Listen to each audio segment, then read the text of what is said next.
Alla sera al caffè con gli amici si parlava di donne e motori, si diceva son gioie e dolori, lui piangeva e parlava di te.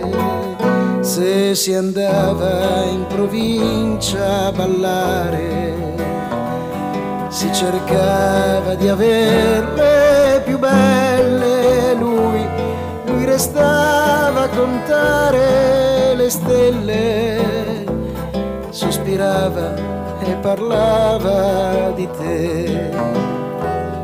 Alle carte era un vero campione, lo chiamavano il ras del quartiere, ma una sera giocando a scopone perse un punto parlando di te, ed infine una notte si uccise per la gran confusione mentale.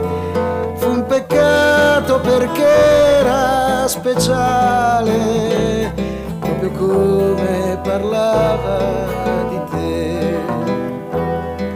Ora dicono fosse un poeta e che sapesse parlare d'amore. Cosa importa se in fondo uno muore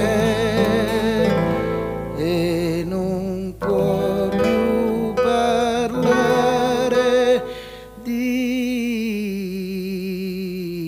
te?